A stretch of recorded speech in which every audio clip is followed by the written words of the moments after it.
And the author says, may Allah have mercy on him, when it was that some people forbade the bahira and the sa'iba and the like, Allah revealed this ayah. I'll explain to you what those are.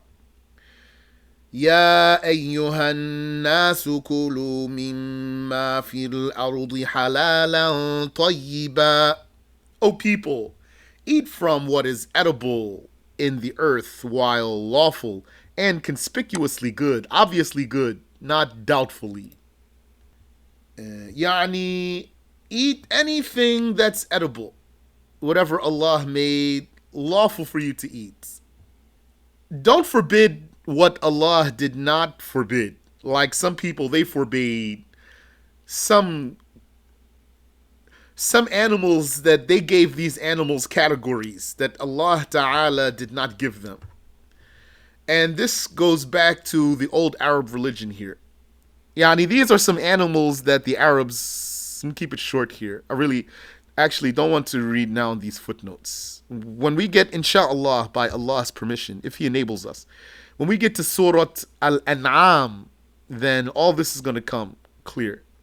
So what's really important here, so that I don't read all these long footnotes right now, is that there are some animals that the old Arabs basically retired them. They retired these animals.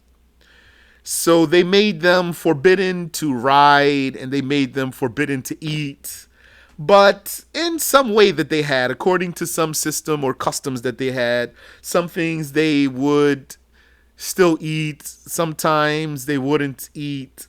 So all those now for us, not for us to go into these details now, but because some people forbade what Allah did not forbid, and they gave them categories, like the bahira and the sa'iba and the hamiyah or the hami, which we'll talk about another time, insha'Allah ta'ala. Allah ta'ala disregarded this, yani in His book made this disregarded. That's the significance of this here. يا أيها الناس كلوا مما في الأرض حلالا طيبا. O people, eat from what is edible in the earth while lawful and conspicuously good.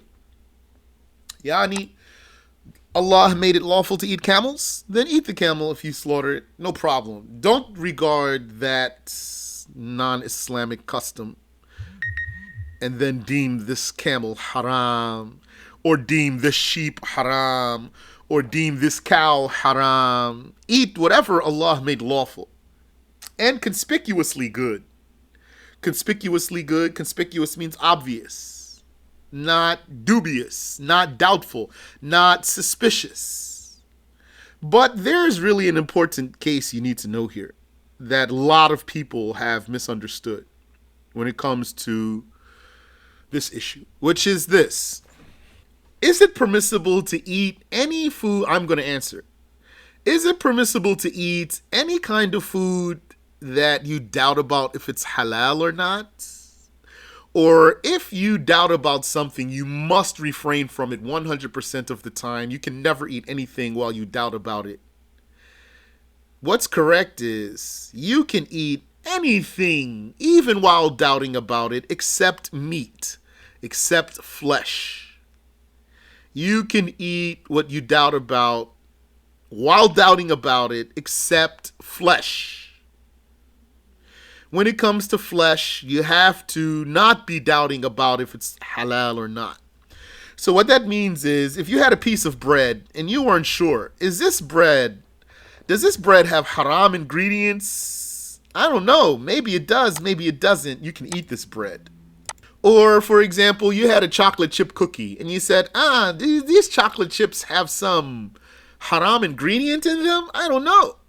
Then you're allowed to eat this, and you don't have to check to be sure because it's not meat or flesh. So you can eat anything even while doubting about it except the flesh. Okay, but that's not even the part I want to get to. Where people have a big misunderstanding. Where people have a big misunderstanding is in what some people would call, let's say, meat product. Meat product. It's not meat though. What's haram is the flesh. That's why I'm saying these words like this. I'm not saying the flesh and then, I mean, also something else. So I'll give you an example. Let's say you wanted to eat some ramen noodles. And then when you looked at the ingredients, it says chicken fat in the ingredients. Can you eat that? You can eat that. If you're doubting about it. You're not, as long as you're not sure that there's haram in there. Why you can eat that? Someone say, oh, you can't eat the chicken because you're not eating chicken. That's why. Because that's not flesh. It's not flesh. That's powder. And so you asked me about the gelatin there. The same thing. Gelatin is not flesh. And cheese is not flesh. And shortening. It's not flesh. It's permissible to eat something while doubting in it as long as it's not flesh. This is correct rule here. So you don't have to avoid the gelatin. You don't have to. Yani, unless you're sure that it has haram ingredients. Someone might resist here. Someone might resist here and say, I don't know about that. So then let this one not eat cheese, because that same one is going to eat cheese. He doesn't have any problem with cheese. I never met anyone who has a problem with cheese. I'm not talking about you're vegan. I'm talking about religious judgment.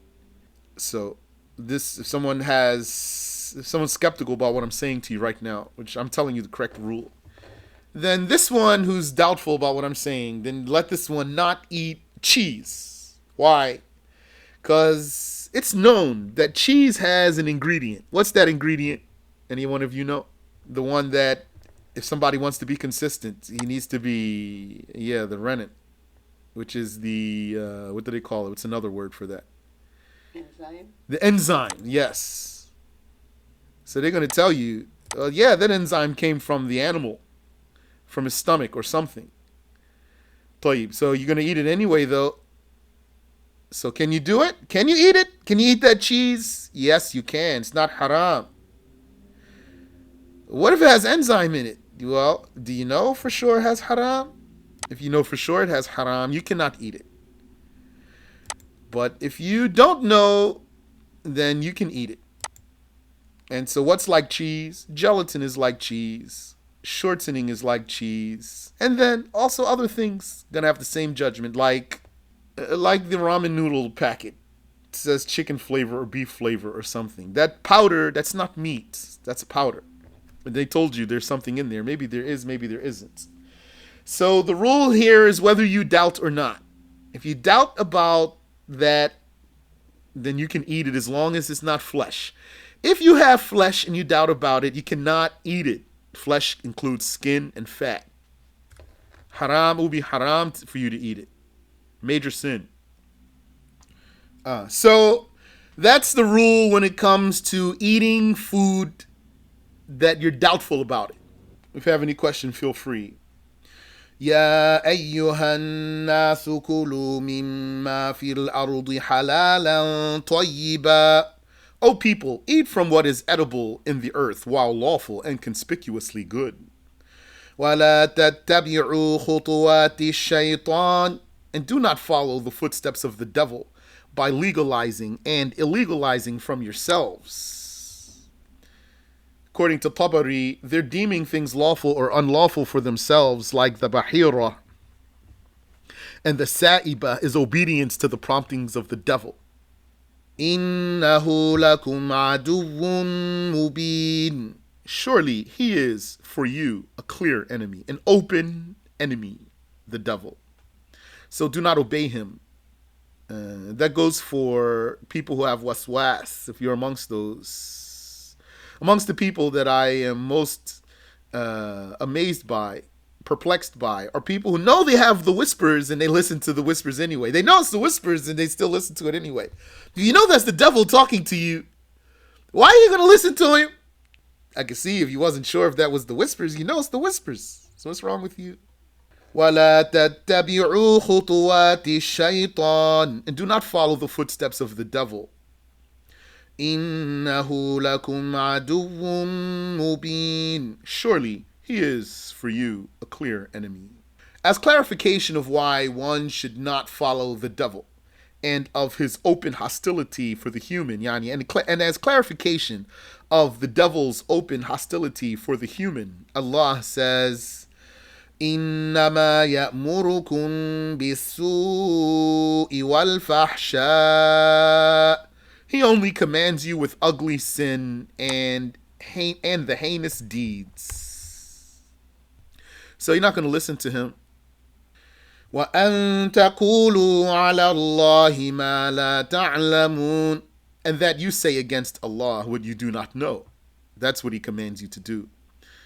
To say against Allah what you do not know, such as forbidding what he has not forbidden, and anything that cannot be attributed to him, he wants you to say it.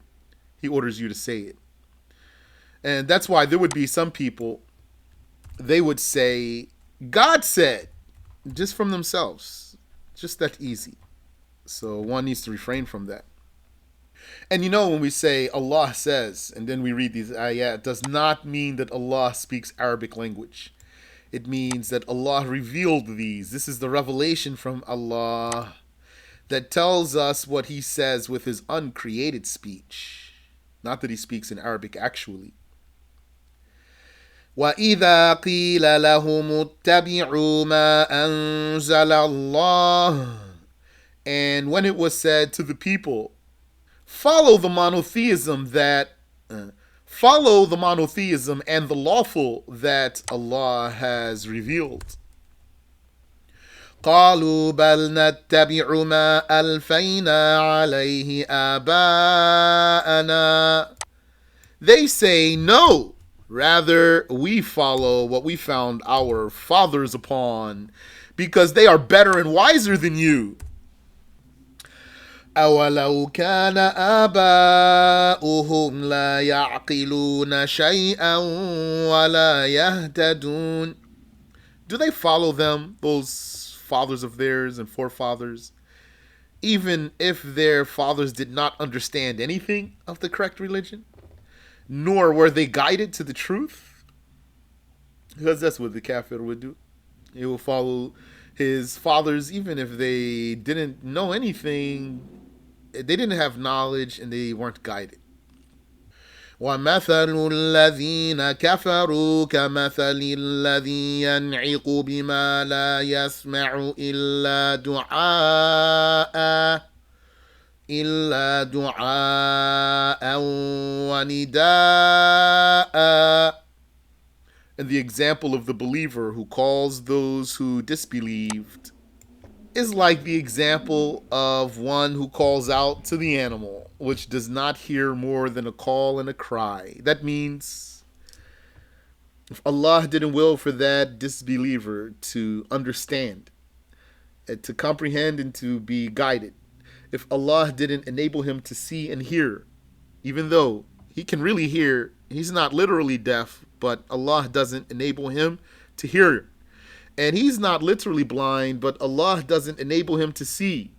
When someone is like that, then when the believer calls him, it's like he's talking to an animal. How so? What's the similarity? The similarity is when you talk to the animal, he hears you. He doesn't know what you're saying, though. Doesn't register for the animal. He doesn't hear more than a call and a cry. That's how that one will be when you talk to him, when you give him the truth, it doesn't register for him.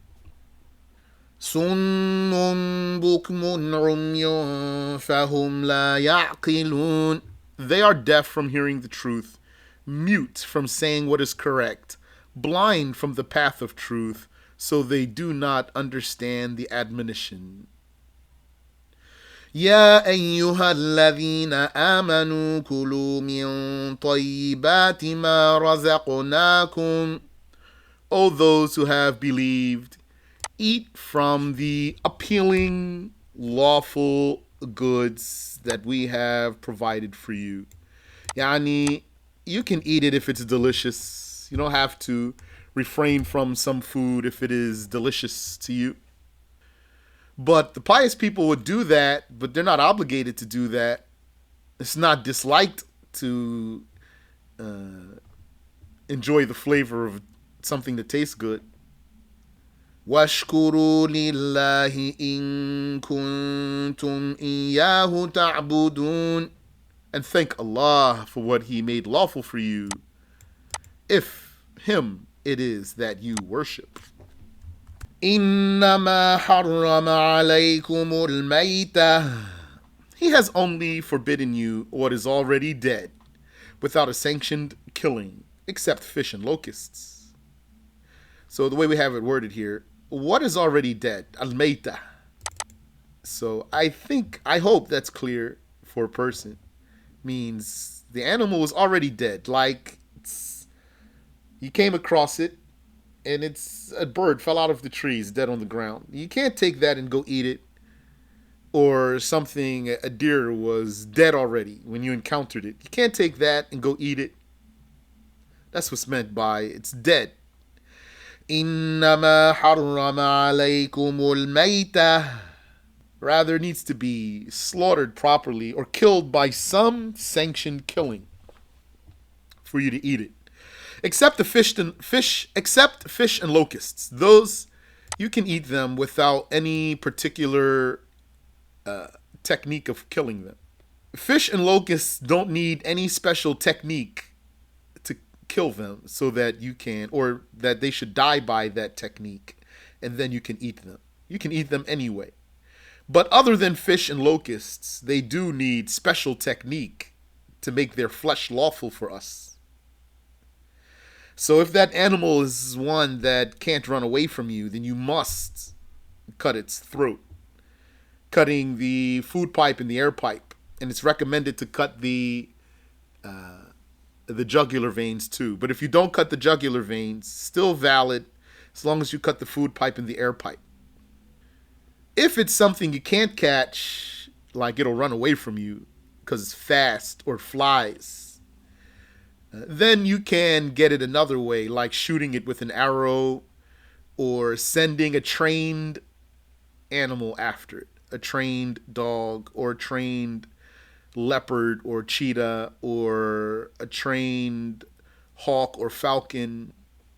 Then, according to its rules and details that we won't delve into, when that game is killed under the proper conditions, then you can eat the flesh of it. Waddam, and flowing blood.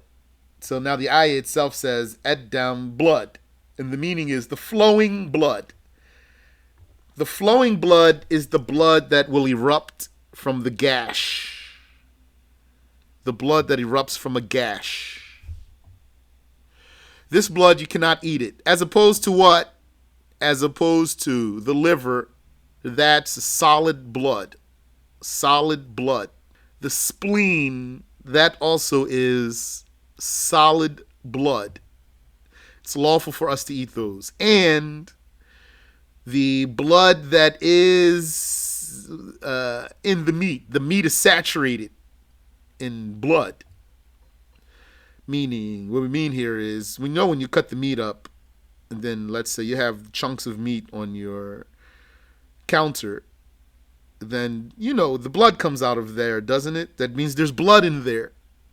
So the blood that's in there, that's not flowing blood. So if there's any blood left in that meat, and so it got, that meat, you put it into your pot to cook it, then you're going to eat it. It's halal.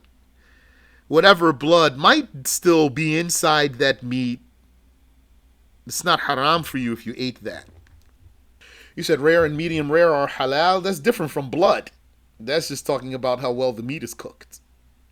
So we're talking about the actual blood, not the extent to which the meat is cooked. وَلَحْمَ الْخِنْزِيرِ, and swine flesh. That's what's here in the ayah. The flesh of the swine. The meat of the swine. but it includes every other part of the pig too. So he can't eat any of it. The skin, the fat, the meat, nothing. The intestines, not a single part of it is lawful to eat. وَمَا أُهِلَّ بِهِ لِغَيْرِ اللَّهِ, and that over which any other name than that of Allah has been invoked. Allah saying, أُهِلَّ لِغَيْرِ اللَّهِ بِهِ in another ayah. This one, the words are not in the same order. وَمَا أُهِلَّ بِهِ لِغَيْرِ اللَّهِ. That's here in Surat Al-Baqarah. In another ayah, أُهِلَّ لِغَيْرِ اللَّهِ بِهِ. So the words in a different order. Same words though. What this means is the voice was raised over this sacrifice. And this voice raised over the sacrifice was pronouncing other than the name of Allah. So you cannot eat that even if it were slaughtered in the same fashion we slaughter. فَمَنِ اضْطُرَّ غَيْرَ بَاغٍ وَلَا عَادٍ فَلَا إِثْمَ عَلَيْهِ. But whoever is driven by necessity, not desiring nor exceeding the limit, فَلَا إِثْمَ عَلَيْهِ, then no sin is upon him. Yani, whoever is driven by necessity, whoever has to eat haram meat, whoever is forced to consume the haram meat, that means he's dying, or he's starving rather. It means he's starving. Doesn't mean he's afraid that he's not going to get enough protein in his diet because he listens to the Westerners about what he should do. He should drink 8 cups of water every day and things like that. That's not from the Sunnah. No, not like that. Rather, he's starving literally. So he needed to eat that to preserve his life. That's فَمَنِ اضْطُرَّ غَيْرَ بَاغٍ. Whoever was driven by necessity. غَيْرَ بَاغٍ, not desiring. He doesn't want to eat that, but he has to. وَلَا عَادٍ, nor exceeding the limit. So according to some means, he can't get full. He just eats what saves his life. فَلَا إِثْمَ عَلَيْهِ, then there's no sin upon him. إِنَّ اللَّهَ غَفُورٌ رَحِيمٌ. Surely Allah is forgiving if you refrain from eating what he forbade, and merciful by granting allowances in emergency. إن الذين يكتمون ما أنزل الله من الكتاب. Surely those Jews who conceal what descriptions of Muhammad Allah has revealed from the book. ويشترون به ثمنا قليلا. ويشترون به ثمنا قليلا. And they purchase with it a small price of the earthly life, a trivial, trifling price of the earthly life. Like, what's that? They took a bribe, or anything like that. Something really that's so trivial. Yani, or they want to keep their status as a rabbi. Very bad, yani. We're talking about here person who, instead of upholding the religion of God, he wants some money.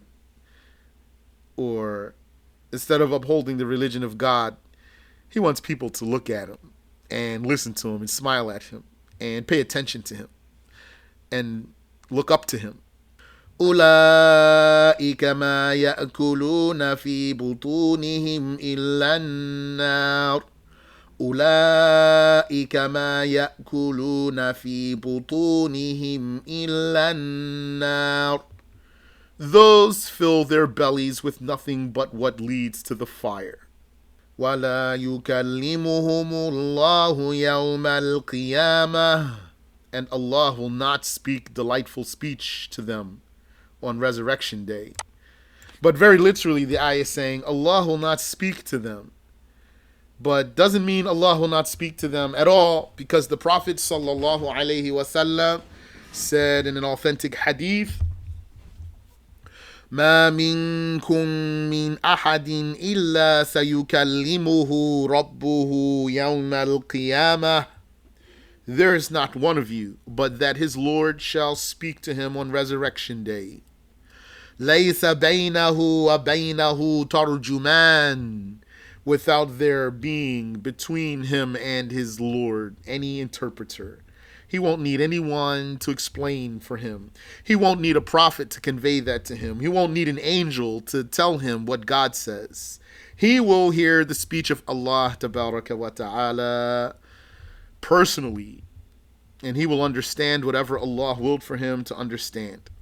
So this ayah, وَلَا يُكَلِّمُهُمُ اللَّهُ يَوْمَ الْقِيَامَةِ, very literally it's saying Allah will not speak to them on resurrection day. It means he will not speak to them speech that pleases them.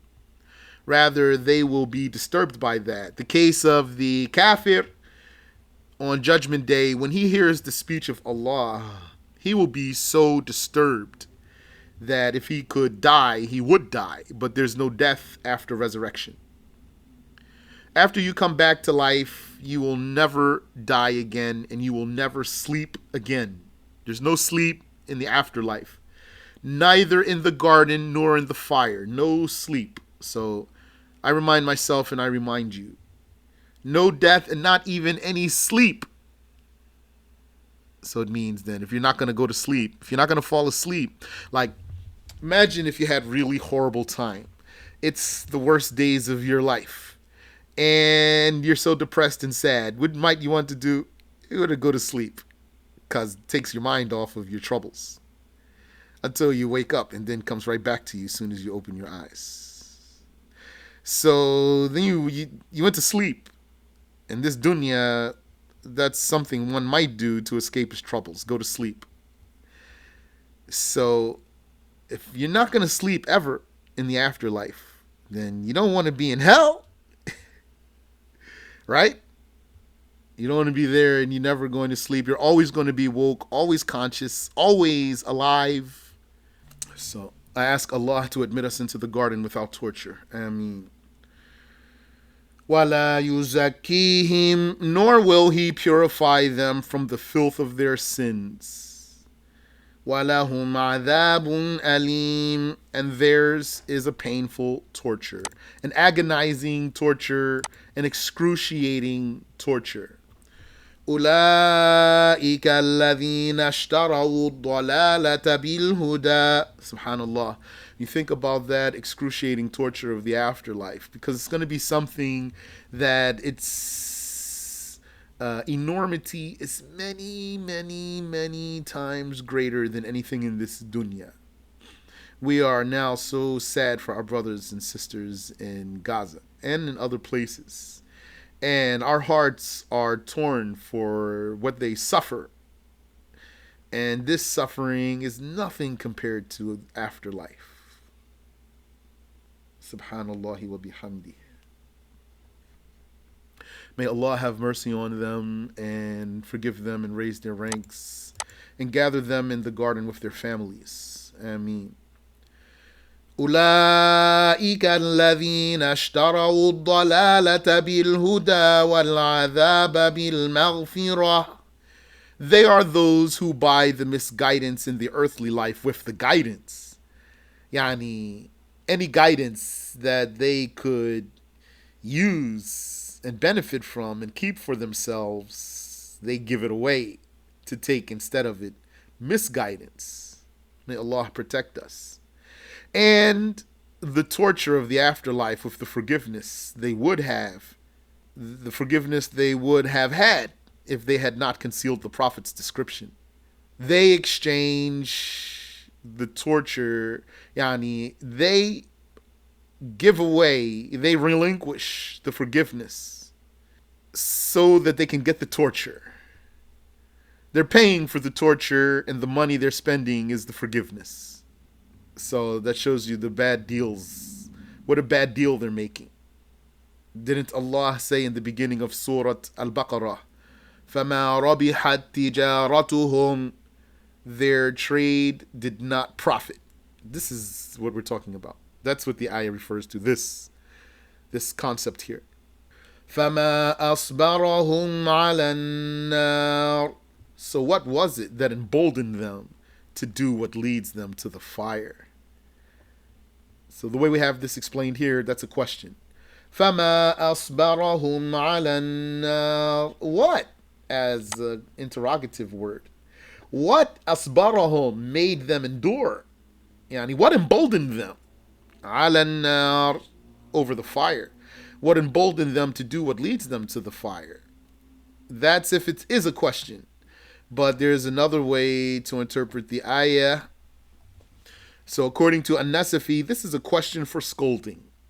Because that's not a question for just for the answer. That's scolding them. What's wrong with them is the meaning. According to Jalalain, this statement is intended to provoke amazement in the believers at the way in which, with complete indifference, the disbelievers commit sins that necessitate their punishment in the fire. It means something to the effect of, oh, how enduring they are of the fire. That is, how great is the extent of their patience. In reality, they would have no patience whatsoever to endure the fire. So according to that second way of explaining this ayah, then this is astonishment. فَمَا أَصْبَرَهُمْ عَلَى النَّارِ. Oh, how enduring they are of the fire. ذَلِكَ بِأَنَّ اللَّهَ نَزَّلَ الْكِتَابَ بِالْحَقِّ. ذَلِكَ بِأَنَّ اللَّهَ نَزَّلَ الْكِتَابَ بِالْحَقِّ. That torture is because Allah has revealed heavenly books with the truth. Or that blasphemy of theirs is because Allah revealed the Quran with the truth as they know. Yani, this is like what we talked about here. Dhalik, that. What's that? So dhalik, that's a pointing noun. It's some ishara. So what is it pointing at? That's what we talked about before. Kadhalik. That comes in some ayahs. Kadhalik, like that. Like what? So then you need to know what it's pointing at.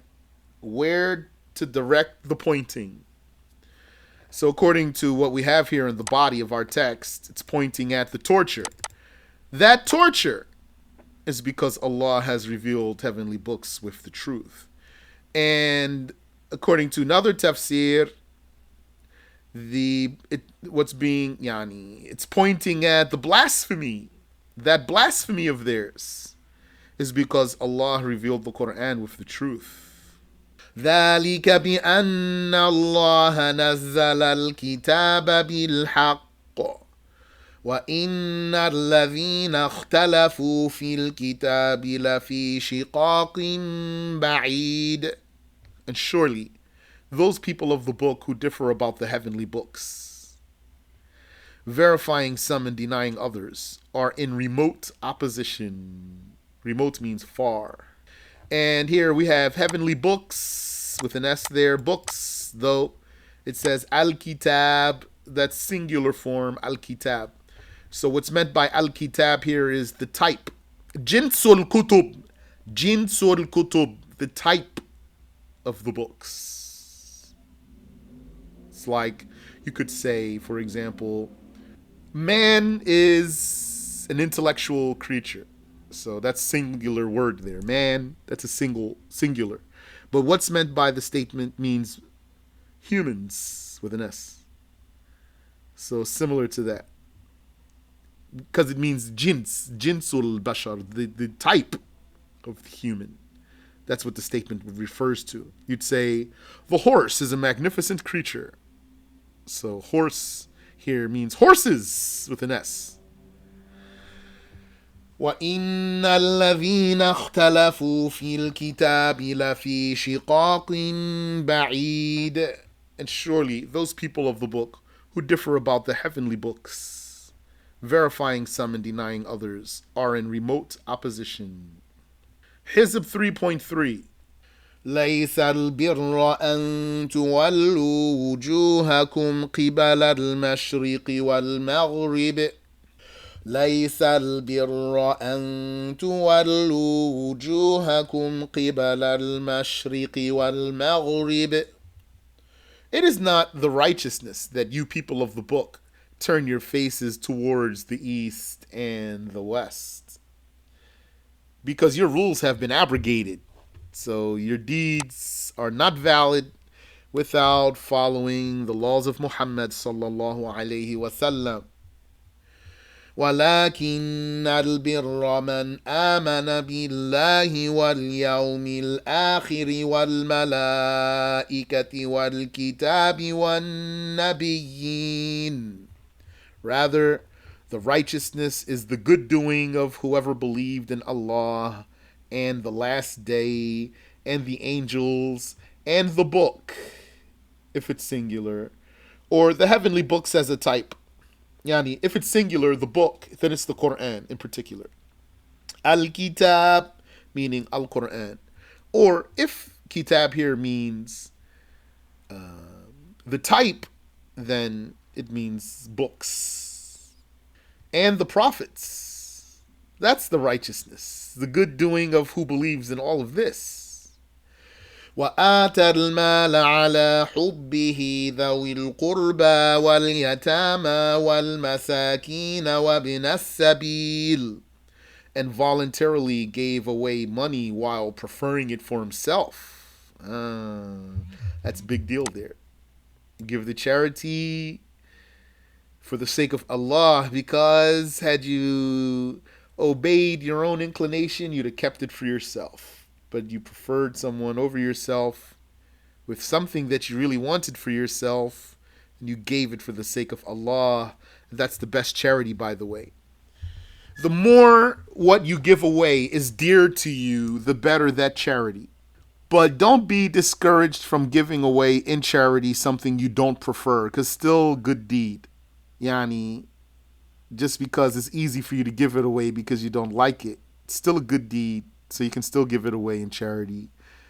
But better than that is to give away what you're attached to. And also, what enhances the rewardability of the charity is to give it in secret.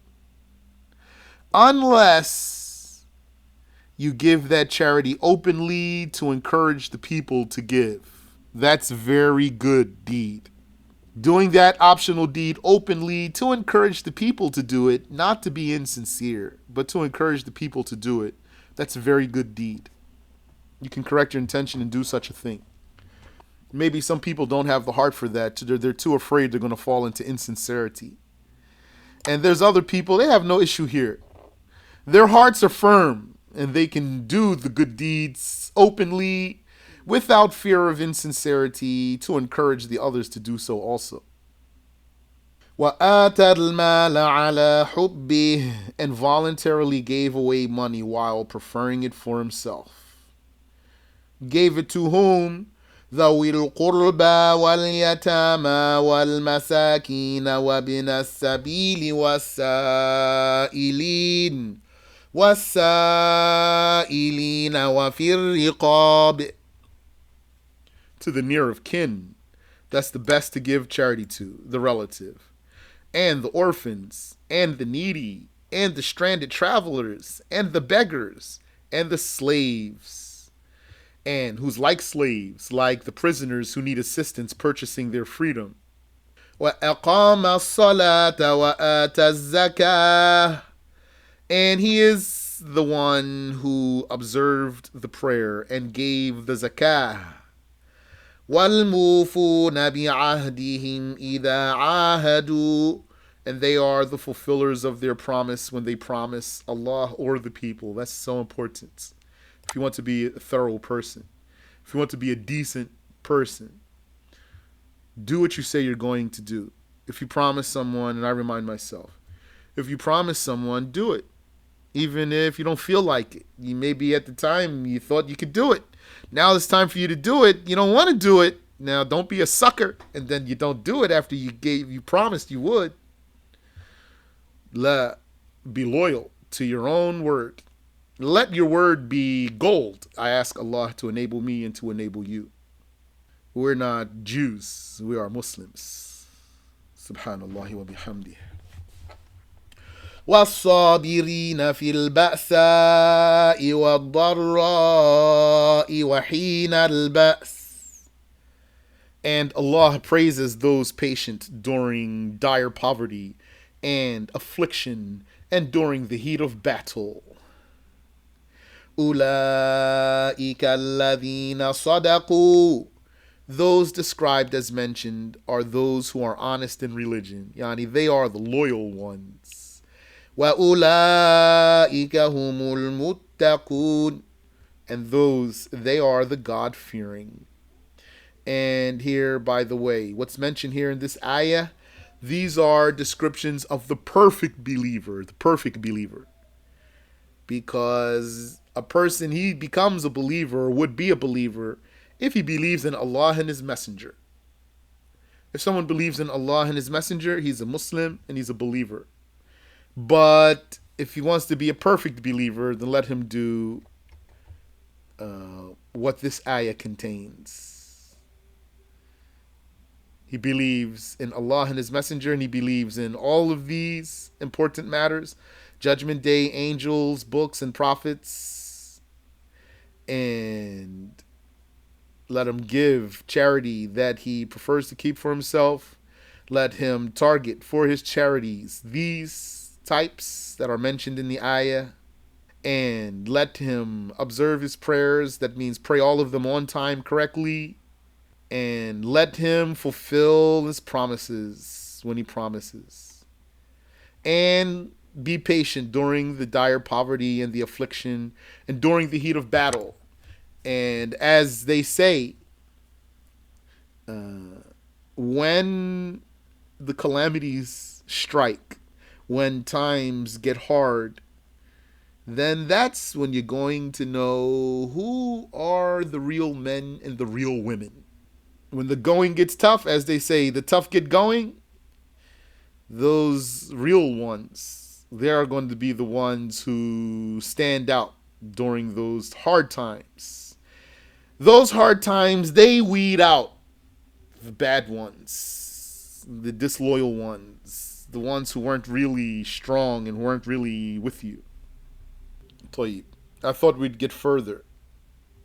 Question: is it halal to eat food from a pot that pork was cooked in without cleaning the pot? Is your question. So that's going to be no, it's not halal. But again, here, that goes back to also what I told you already. Not if you're doubting, though. If you only doubt about it, it's not haram to eat that. Or I'll give you another example. You go to a restaurant and they have one of those grills, I guess you call it, but it's just like flat metal. And you put the burger patties on there, or maybe you put some grilled cheese sandwich on there, or something like that. So you might doubt, oh no, do they cook haram meat patties on this same surface that they cook my halal grilled cheese? I just want a humble grilled cheese sandwich that's halal. Do they cook the haram patty on there?